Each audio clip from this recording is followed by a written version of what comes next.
जनता को बधाई इस बात के लिए कि उन्होंने व्यापक रूप से लोकतंत्र की मर्यादा की रक्षा करते हुए प्रचंड मतदान किया है। इसके लिए जनता के लोकतंत्र के महापर्व पर बधाई पड़ा है।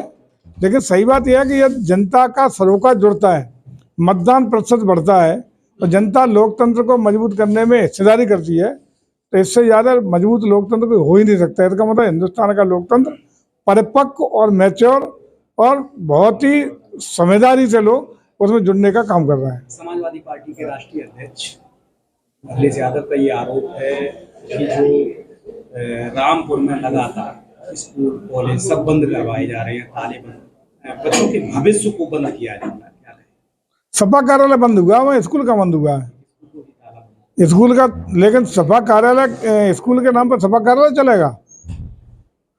जिन शर्तों पर, जिन मानकों पर, बैठ लो, जिन मानकों पर उनको DIOS कार्यालय और बेसिक शिक्षा विभाग के जो जमीन उपलब्ध कराई गई थी, उन शर्तों का उल्लंघन हुआ और यहाँ तक उल्लंघन हुआ कि उस पर स्कूल की वजह समाजवादी पार्टी का कार्यालय संचालित था।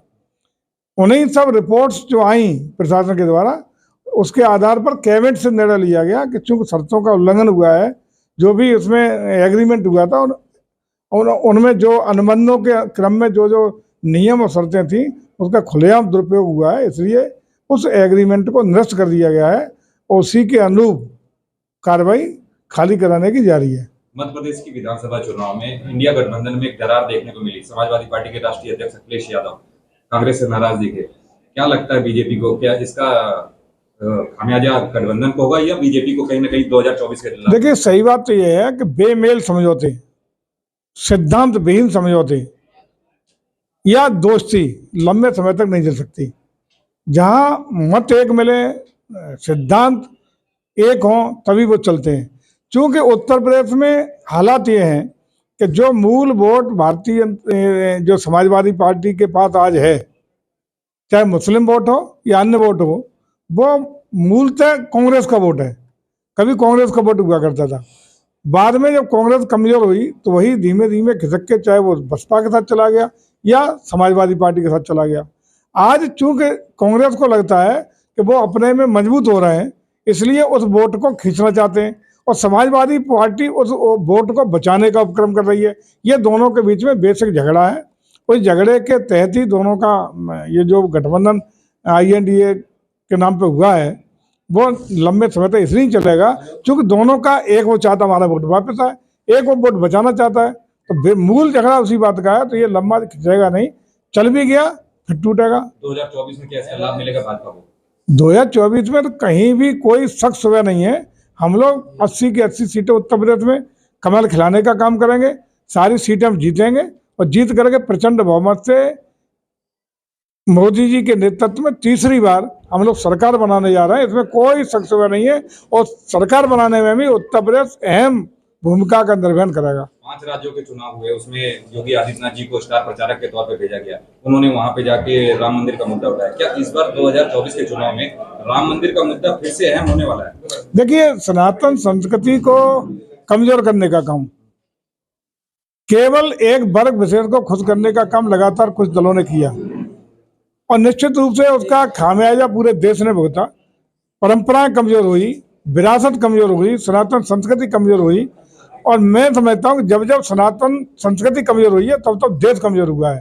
विपक्ष लगातार आरोप लगाता रहा है कि बीजेपी धर्मों को लेकर राजनीति करती है। हम कह रहे हैं ना, सनातन संस्कृति जहाँ जहाँ कमजोर हुई है तब तब देश कमजोर हुआ है और भारतीय जनता पार्टी के एजेंडे में सनातन संस्कृति को कमजोर किसी कीमत पर नहीं होने देंगे। जो भी हमारी विरासत है उसको हम ताकत देंगे, मजबूती देंगे। ये हमारा एजेंडे में रहा है, हमेशा एजेंडे में रहा है। 2024 में तो राम मंदिर का मुद्दा बरकरार रहेगा और ये मुद्दा नहीं, हमारा कोई मुद्दा नहीं है, जनता का मुद्दा है। जनता की आस्था का प्रश्न है, जनता की श्रद्धा भावना का प्रश्न है और जनता उन लोगों को नकारने का काम करती रही है और पुनः करेगी जो लोग राम के अस्तित्व को नकारने का काम करते रहे।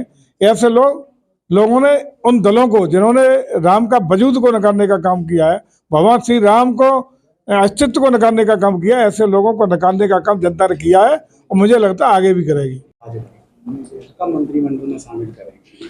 देखिए, मंत्रिमंडल का विस्तार करना न करना सारा विषय माननीय मुख्यमंत्री का विशेषाधिकार है। 7-8 हमारे यहाँ खाली है, जब उचित समय होगा तब विस्तार भी हो सकता है, नहीं भी हो सकता है, ये मुख्यमंत्री का विशेषाधिकार है, इसमें कोई क्या टिप्पणी करेगा। कोई समय आएगा, समय कभी भी आ सकता है और नहीं भी आ सकता। मतलब बच रहे हो। नहीं तो वो तो आ सकता है, नहीं भी आ सकता, उसमें क्या टिप्पणी करना। वो तो मुख्यमंत्री जब चाहेंगे सुबह निर्णय ले लेंगे, शाम को विस्तार हो जाएगा, और नहीं चाहेंगे तो नहीं हो जाएगा। स्वामी प्रसाद मौर्य लगातार सनातन धर्म को लेकर शब्द कहते रहे। देखिए, सनातन धर्म पर जिस तरह की अभद्र टिप्पणियां, हिंदू धर्म पर लगातार भद्दी भद्दी बातें, स्वामी प्रसाद मौर्य जी एक सोची समझी रणनीति के तहत स्वयं नहीं कर रहे, बल्कि उनसे कराने का काम किया जा रहा है। अगर कराना उसमें उनके मत से समाजवादी पार्टी सहमत नहीं होती तो निश्चित रूप से उनके खिलाफ समाजवादी पार्टी के नेतृत्व को कार्रवाई करनी चाहिए थी। लेकिन आज तक कोई कार्रवाई न होना, उनको न रोका जाना निश्चित रूप से सिद्ध करता है कि समाजवादी पार्टी जानबूझकर हिंदुओं को गाली दिलवाने का काम अपने नेता स्वामी प्रसाद मौर्य जी के द्वारा करा रही है। हुई है, एफआईआर हुई है, एफआईआर हुई, वो तो हाईकोर्ट तक गए, एफआईआर बरकरार है, विवेचना चल रही है। जिसकी मत खराब हो जाए, जो पागली हो जाए, उसका इलाज तो हॉस्पिटल में ही हो सकता है।